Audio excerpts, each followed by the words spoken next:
La forêt n'est pas silencieuse. Elle n'a jamais été silencieuse. Elle respire. Elle craque. Elle observe. Les branches bougent, même quand il n'y a pas de vent. Les troncs gémissent la nuit, comme si quelque chose bougeait à l'intérieur. Et parfois, très rarement, un voyageur isolé sent que quelqu'un ou quelque chose le regarde entre les feuilles. Certains appellent ça de la paranoïa, d'autres parlent de présence des bois. Mais ceux qui ont vraiment vu l'être dans les arbres ne parlent plus jamais. Cette histoire n'est pas une légende. Elle a été retrouvée dans le téléphone d'un randonneur porté disparu. Son dernier journal audio, ses dernières images, ses derniers mots. Avant de plonger dans cette forêt, accrochez-vous et abonnez-vous à Nuit d'horreur. Vous aurez besoin de savoir où se trouve la lumière quand les branches commenceront à bouger. Il s'appelait Thomas Lorne, 28 ans, passionné de trek. L'un de ces hommes qui trouvent la paix dans le silence d'un sentier, loin de routes, loin des villes, loin du monde. Il avait prévu 3 jours de marche dans la réserve de Brookpine, une forêt ancienne, protégée, où les arbres montent à plus de 40 mètres de haut et où, disent les habitants, la nuit tombe plus vite que partout ailleurs. Thomas n'y croyait pas. Il voulait simplement se reconnecter avec lui-même. Il ignorait que quelqu'un l'attendait déjà. Le premier jour fut normal. Une aire de pique-nique, des oiseaux, une rivière claire. Puis, vers 17h, alors qu'il installait sa tente, Thomas ressentit une sensation qu'il ne parvint pas à définir. Pas un bruit, pas un mouvement, une sensation, comme si quelque chose, au-dessus de lui, retenait son souffle. Il leva la tête, et son cœur s'arrêta d'un battement. Dans les arbres, à une vingtaine de mètres du sol, quelque chose se tenait immobile, quelque chose de grand, beaucoup trop grand pour être un animal local. La silhouette était fine, trop fine, comme un tronc déformé. 2 bras longs pendaient de chaque côté, presque jusqu'aux genoux. La tête penchée, un angle impossible. Thomas cligna des yeux. La silhouette disparut. Le vent sembla siffler entre les feuilles. Thomas sourit nerveusement. « Ok, calme-toi, vieux. Fatigue, lumière du soir, rien d'autre. » Il rangea ses affaires, prépara son repas, essaya d'oublier. Mais la sensation d'être observé le suivit toute la soirée. Vers 22h, le soleil avait disparu. La forêt était noire, littéralement noire. Pas une étoile, pas de lune. Thomas rangeait son sac quand il entendit un craquement. Pas un petit craquement, pas un écureuil, pas une branche morte. Un craquement lourd, sec, comme si quelque chose venait d'écraser une branche sous un poids considérable. Thomas braqua sa lampe. La lumière dansa entre les arbres. « Y a quelqu'un ? Hé !» Pas de réponse. Puis un deuxième craquement, plus proche, plus haut. Thomas leva la lumière.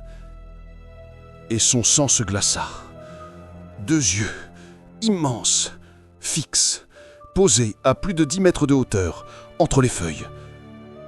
Des yeux blancs, sans éclat, comme 2 pierres lumineuses plantées dans une tête invisible. Il ne bougeait pas. Il le fixait. Thomas recula. La lampe tremblait dans sa main. « Bordel, c'est quoi ça ?» Il fit un pas en arrière. Les yeux clignards. Non. Ils disparurent.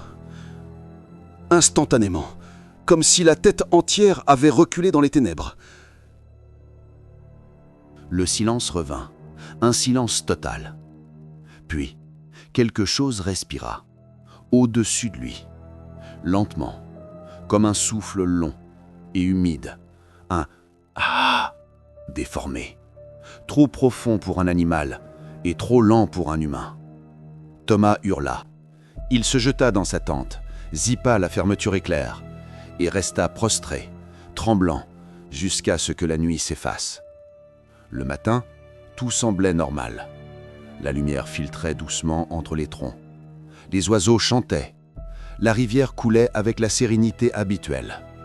Thomas rit nerveusement. « J'ai juste halluciné. La fatigue, le noir complet. » Il rangea sa tente, reprit son sac et continua d'avancer. Mais quelque chose n'allait pas. Chaque fois qu'il tournait la tête, il croyait voir une ombre glisser sur un tronc. Chaque fois qu'il levait les yeux, les branches semblaient bouger un peu trop. Il accéléra le pas, chercha une clairière. À midi, il trouva un tronc tombé, une grosse fissure dans le bois. Il s'approcha et vit quelque chose dedans. Des marques, des mains d'hommes. Mais pas des mains d'hommes, des mains longues, fines, avec 6 doigts, incrustés dans l'écorce, comme si quelqu'un, ou quelque chose, s'était agrippé au tronc en grimpant. Thomas sentit la sueur lui couler le long du dos. La même sensation le reprit. Quelque chose le regardait, de très haut. Il leva la tête. Rien. Mais dans les feuilles, quelque chose bougea. Une ombre, furtive, immense, trop fine. Une tête inclinée, un bras pendant, un autre plié d'un angle impossible. Thomas écarquilla les yeux. Puis la silhouette descendit. Mais elle ne descendit pas comme un animal, ni comme un humain. Elle glissa entre les branches, silencieusement, comme si les arbres l'aidaient à bouger. Thomas recula. Il trébucha, tombant presque à la renverse, et la silhouette disparut. Le soleil se coucha plus tôt que prévu, beaucoup plus tôt. Thomas vérifia sa montre. Il était à peine 17h40. Pourtant, la forêt s'assombrissait, comme si quelqu'un avait tiré un voile noir entre les troncs. Il accéléra. Les oiseaux ne chantaient plus. Le vent ne soufflait plus. Les feuilles ne bougeaient plus. Tout était figé, comme si la forêt entière retenait sa respiration. Puis, sortant de ce silence artificiel, un craquement, juste au-dessus de lui. Thomas leva la tête d'un geste sec. Quelque chose descendait des branches, pas en grimpant, pas en sautant, en coulant, comme un corps étiré qui se déplaçait entre les arbres avec une fluidité inhumaine. Les bras pendaient, les jambes étaient trop longues, la tête penchée sur le côté, presque à l'horizontale, comme si le cou avait été brisé puis remis d'aplomb. Mais mal. La créature s'arrêta à mi-chemin, accrochée à un tronc par des doigts interminables qui s'enfonçaient dans l'écorce comme des pointes de métal. Thomas recula. Sa gorge était sèche. Sa lampe tremblait dans sa main. La silhouette ne bougeait pas. Elle attendait. Elle observait. Puis elle fit un mouvement qui n'était pas possible. Elle inclina la tête dans la même direction que Thomas, exactement, avec le même angle, comme si elle imitait sa posture nerveuse. Thomas secoua la tête terrifié. La créature fit de même, de manière parfaite, synchronisée. Il leva doucement son bras droit. La chose leva lentement son bras droit. Thomas éclata en sueur. « Elle me copie !» Dans un geste paniqué, Thomas fit demi-tour et se mit à courir. Il avala plusieurs mètres avant de s'arrêter, à bout de souffle. Son casque GoPro filmait sa respiration haletante, le sol, les arbres, la noirceur qui intensifiait tout. Devant lui, un énorme tronc renversé, creux, un tunnel naturel dans le bois. Il s'en approcha, voulut s'assurer qu'il était seul. Et alors, il entendit ça. Un souffle humide, un souffle long, du dedans du tronc, comme si quelqu'un ou quelque chose était allongé dans l'obscurité. Thomas leva sa lampe. La lumière s'insinua dans la cavité. et 2 yeux s'ouvrirent. Des yeux blancs, immobiles, sans pupilles, encore les mêmes. La créature était là, allongée dans le tronc, comme un serpent immense. Elle sortit une main, longue, avec trop d'articulation. Les doigts craquèrent dans un bruit de branches cassées. La créature posa sa main au sol et commença à sortir, centimètre par centimètre. Thomas hurla et recula. La bête glissa hors du tronc comme un animal sans os. Son corps se tordait, ses membres se réajustaient, sa colonne vertébrale craquait à chaque mouvement. Elle se redressa, debout, face à lui, à moins de 10 mètres. La créature pencha la tête encore une fois. Thomas sentit sa vision se troubler. Il recula, mais son pied buta entre une racine. Alors elle fit quelque chose d'encore pire. Elle ouvrit la bouche. Un son en sortit. Un son que Thomas n'oublierait jamais. Ce n'était pas un cri, ni un hurlement, ni un grondement animal. C'était un chant. Un chant composé de plusieurs voix. Une harmonie impossible. Des voix d'hommes, de femmes, d'enfants, toutes superposées, toutes cassées, toutes désaccordées. Comme si la créature avait avalé des voix humaines et tentait de reproduire un langage qu'elle ne comprenait pas. Les arbres vibrèrent, les feuilles frémirent, la nuit devint encore plus noire. Le chant montait, de plus en plus fort, de plus en plus humain. Les derniers mots du chant furent parfaitement clairs. « Thomas! Thomas !» Thomas blêmit. La créature connaissait son nom. Subitement, le chant cessa. La créature recula d'un pas. Puis elle grimpa dans l'arbre derrière elle, en un clin d'œil, comme un insecte géant, silencieuse. Thomas en profita pour courir. Il entendit les branches craquer au-dessus de lui. La créature le suivait par les arbres. Elle bougeait aussi vite que lui, parfois plus vite. Il atteignit une clairière, un espace ouvert, nette coupure des arbres. Thomas courut jusqu'au centre, s'écroula à genoux. « Pitié, pitié, laissez-moi tranquille !»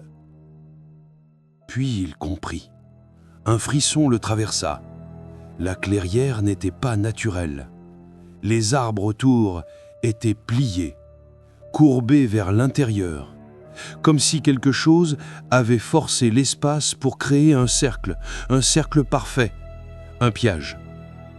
Thomas leva la lampe, et autour de lui, dans chaque arbre, entre chaque branche, au-dessus, dans les ombres, des yeux, des dizaines de paires d'yeux blancs, toutes fixées sur lui. Les créatures ne bougeaient pas, elles attendaient. L'une d'entre elles descendait lentement, la plus grande, celle qui l'avait suivie depuis le premier soir. Elle s'avança dans la clairière, puis elle parla véritablement. Avec une voix humaine, une voix qui semblait voler, cassée, trop profonde, trop lente. « Thomas, reste avec nous !» Thomas hurla. Il se leva, prêt à fuir, mais toutes les créatures, en même temps, penchèrent la tête à l'identique et répétaient « Reste, reste, reste !» Le son résonna dans toute la forêt. Thomas était encerclé.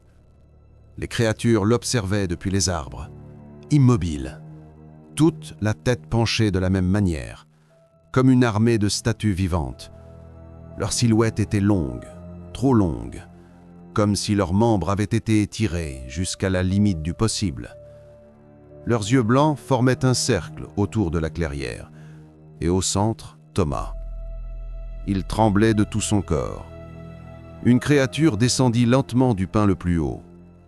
Son apparence était si humaine, par moments, si inhumaine à d'autres, qu'elle donnait l'impression d'être un reflet déformé de l'espèce humaine. Elle s'approcha d'un pas. Ses os craquaient comme du bois sec. Puis elle fit encore une chose terrifiante. Elle se redressa, droit comme un homme, épaules en arrière, tête levée, et Thomas comprit. La créature ne l'imitait plus. Elle l'avait appris. Elle l'avait mémorisé. Elle avait absorbé sa façon de se tenir, de respirer, de bouger. Les autres êtres des arbres descendirent aussi, un par un, les membres flottants, les articulations qui se repositionnaient dans des angles absurdes. Bientôt, ils étaient 8, autour de lui, debout sur leurs jambes, comme une assemblée silencieuse. Thomas recula. Sa respiration se hacha. La plus grande des créatures fit un pas, puis un autre. Elle leva lentement un bras et pointa son doigt vers lui. Un doigt trop long, dont l'ongle semblait une pointe de bois impur. Les autres firent le même geste. Tous, simultanément, parfaitement synchronisés. Et d'une seule voix, une voix composée de toutes les voix volées, ils dirent « Reste !» Thomas tomba à genoux. Il n'arrivait plus à respirer. Son cœur battait si vite qu'il entendait son propre sang. Les créatures commencèrent alors à chanter. Le même chant dans les branches, mais plus fort, beaucoup plus fort. Un chant composé de centaines de sons, tous humains, mais tordus, cassés, désaccordés. Des murmures, des respirations, des voix d'hommes, de femmes, d'enfants, toutes superposées comme des couches de terreur. Thomas hurla. Le chant devint plus aigu, plus grave, puis soudain, clair. D'une clarté absolue, comme si la forêt entière parlait à travers une seule bouche. « Tu es à nous !» Thomas recula, les mains sur les oreilles. Les larmes coulaient, sa lampe tomba au sol. Les créatures avancèrent. Son téléphone filmait toujours, la GoPro aussi. Les deux appareils captèrent les secondes suivantes. On entendit Thomas pleurer, respirer trop vite, dire « S'il vous plaît, laissez-moi partir, je veux rentrer ». On entendit les créatures, leurs pas, leur respiration discordante. Puis, une voix humaine, trop humaine, répondit. C'était la voix de Thomas. « Tu es déjà rentré !»